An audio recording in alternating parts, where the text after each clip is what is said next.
Hello everyone, I am Meenu और आप सुन रहे हैं इश्क की अनोखी दास्तां का episode number 4 surprise inspection. Pallavi उस रात घर तो ठीक से पहुंच गई थी, लेकिन उसे ठीक से नींद नहीं आ रही थी। वह उस अजनबी के बारे में सोचती रही जिसने उसकी मदद की थी, और वो उसे अपने दिमाग से नहीं निकाल पा रही थी। उसे विश्वास नहीं हो रहा था कि उस अजनबी के लिए उसके मन में अजीब सी फीलिंग क्यों आ रही है, क्योंकि उसे डाउट था कि वह उसे फिर कभी नहीं देख पाएगी। पल्लवी अगले दिन ठीक समय पर ऑफिस पहुंच गई। ऑफिस एक्टिविटीज़ का एक रैकेट था। वहाँ सब कुछ बिखरा हुआ और सब कुछ तहस नहस लग रहा था। ये देखकर वो अपने कैबिन में गई और अंदर जाकर उसने अपना बैग गिरा दिया। उसे समझ में नहीं आ रहा था कि क्या हो रहा है। उसने अपने एक कलीग को वहाँ देखा और उससे पूछने लगी, गुड मॉर्निंग लिली, यहाँ क्या हो रहा है, क्या चल रहा है ये सब? पल्लवी ने पूछा। क्या आपको नहीं पता कि आज सरप्राइज इंस्पेक्शन है? लिली ने अपनी टेबल ठीक करते हुए कहा। इंस्पेक्शन? Health inspection? पल्लवी ने हैरान होकर पूछा।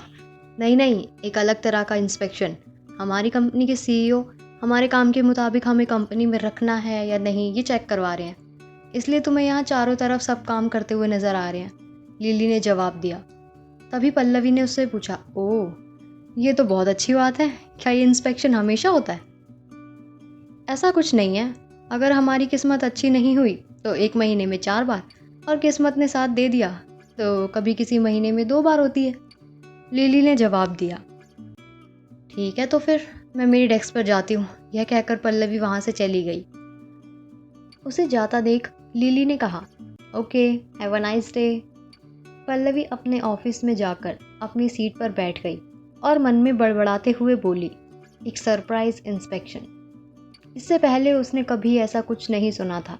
और फिर उसने अपनी डेस्क पर रखी फाइल को उठाया जिसके बारे में उसने कल ही सोच लिया था कि उसे क्या करना है, और काम करने लगी।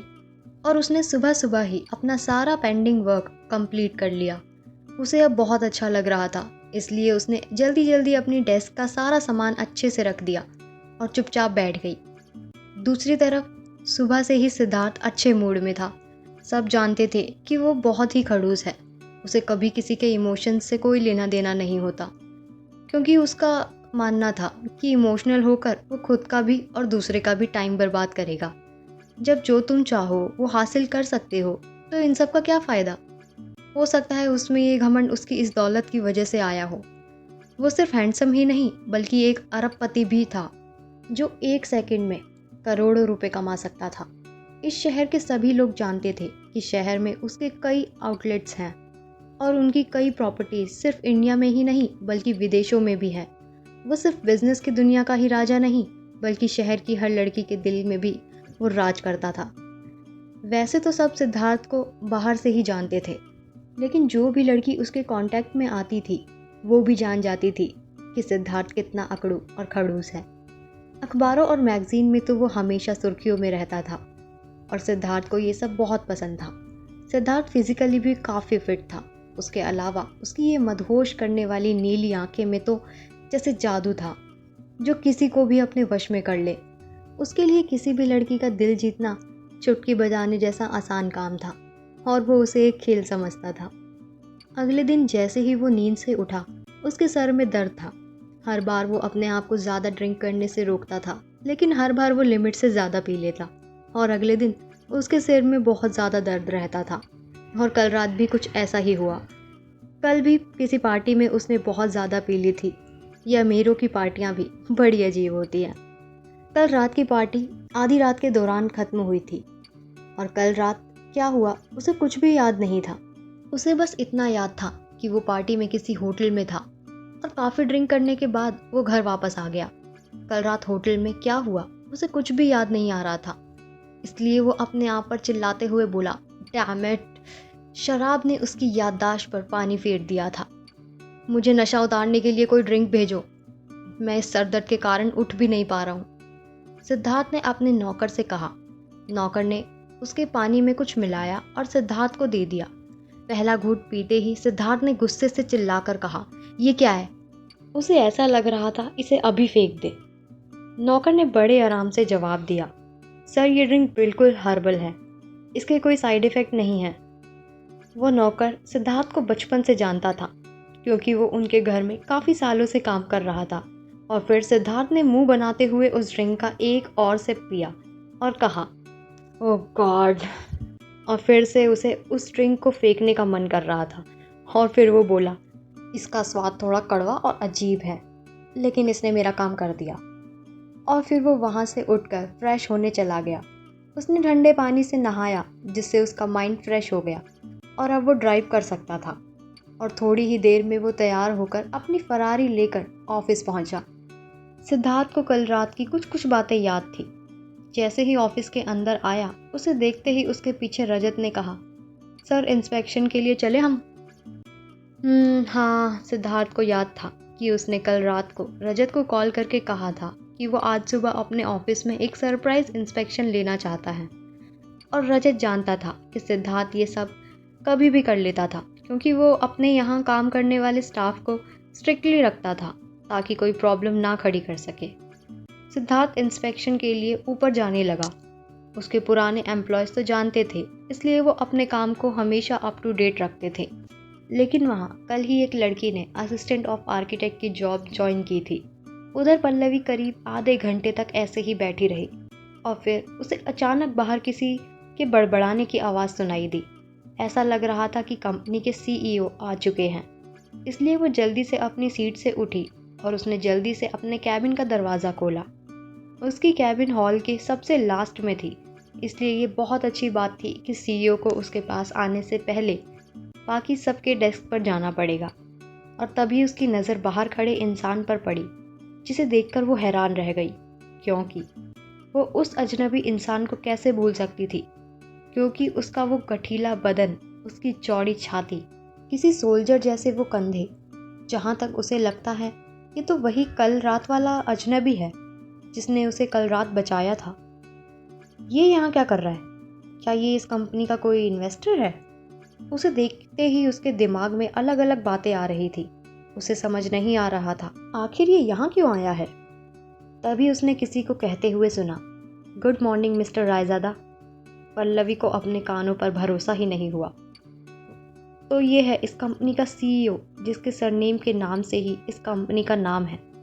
या फिर हो सकता है कि ये इस कंपनी के मालिक का बेटा हो।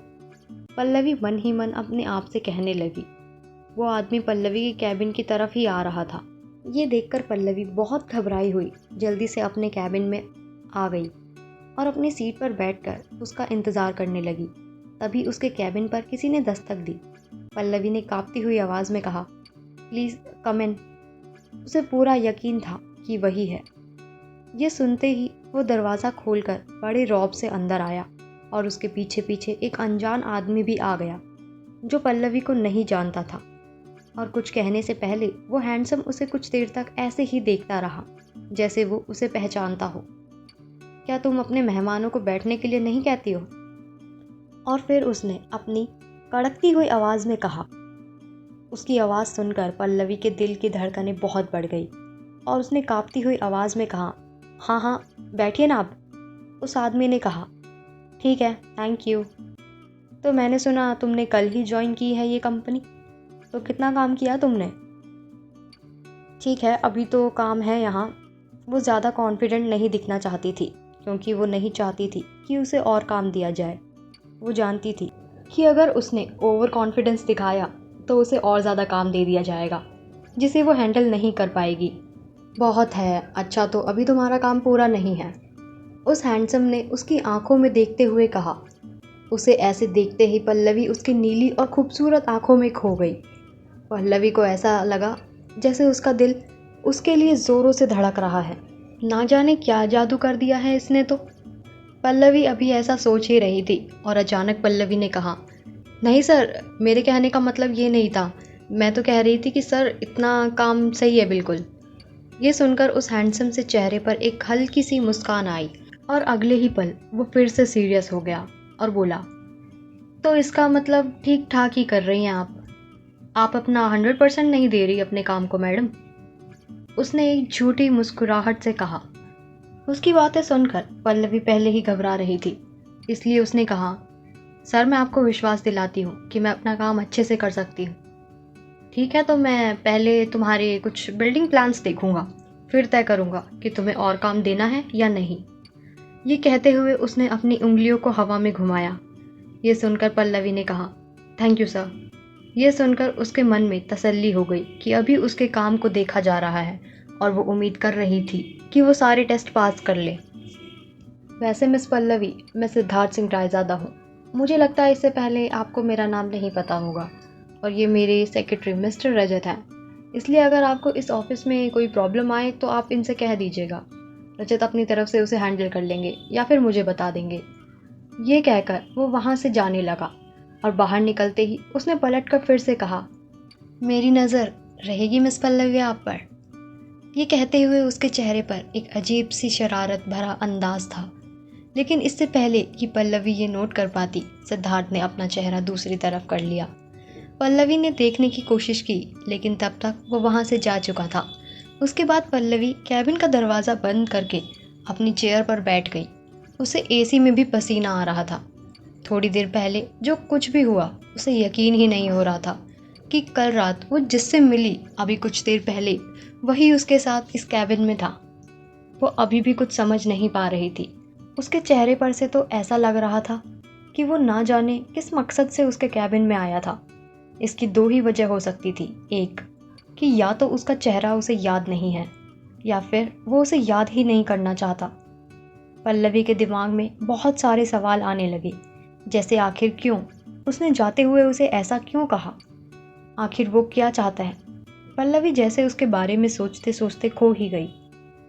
उसके बाद पल्लवी ने अपने आप को शांत करने की कोशिश की। वो उसकी तरफ से एक इशारा चाहती थी कि वो उसे पहचान गया है। जब उसने पहली बार उसे घूर कर देखा था तो उसे लगा जैसे वो उसे पहचान गया है, लेकिन अगले ही पल लगा नहीं। पल्लवी फिर से उसके ख्यालों में खो गई, लेकिन वो जानती थी कि उसे यह सब भूलना होगा। इसलिए उसने अपने आप को समझाते हुए कहा, फोकस पल्लवी फोकस। फिर उसने अपनी न्यू फाइल्स उठाई और उन्हें पढ़ना शुरू किया, लेकिन फिर वो सिद्धार्थ के इस अजीब बर्ताव के बारे में सोचने लगी। थोड़ी ही देर में सिद्धार्थ अपना काम खत्म करके अपने ऑफिस में पहुंच गया और आज उसने थोड़ा ही काम किया। सिद्धार्थ कैबिन में जाकर आराम से अपनी शानदार चेयर पर सिर टिकाकर आराम से बैठ गया। 1 मिनट बाद ही उसके फ़ोन की घंटी बजी। उसने कॉलर आईडी में चेक किया तो वो मोहित था। अब ये क्या चाहता है, सिद्धार्थ ने बड़बड़ाते हुए कहा और फ़ोन उठा लिया। हेलो मोहित, अब तुम क्या चाहते हो? सिद्धार्थ ने थोड़ा रफली कहा। सर, मुझे माफ़ कर दीजिएगा कल के लिए। मोहित ने उससे माफ़ी मांगते हुए कहा। कल के लिए? मुझे पूरी बात बताओ मोहित, सिद्धार्थ ने पलटकर कहा। वो जानना चाहता था कि आखिर कल रात क्या हुआ था। तभी मोहित ने हैरानी से कहा, सर आपको कुछ भी याद नहीं? हाँ, कुछ भी ठीक से नहीं है, सिद्धार्थ ने जवाब दिया। ओह, वो बस नए प्रोजेक्ट के बारे में मुझे उससे कुछ बात करनी थी, बस यही, और कुछ नहीं। यह कहकर मोहित चुप हो गया। हाँ मैं जानता हूँ ये तो, कल के बारे में बताओ मुझे, कल क्या हुआ था? सिद्धार्थ ने गुस्से में कहा। सिद्धार्थ को इधर उधर की बातें करना पसंद नहीं था, वो सीधी बात करना पसंद करता था। इसलिए उसने उससे डायरेक्टली पूछा। अब क्या कहेगा मोहित सिद्धार्थ से? क्या सिद्धार्थ को सब कुछ याद था? क्या सच था उस कॉन्ट्रैक्ट का?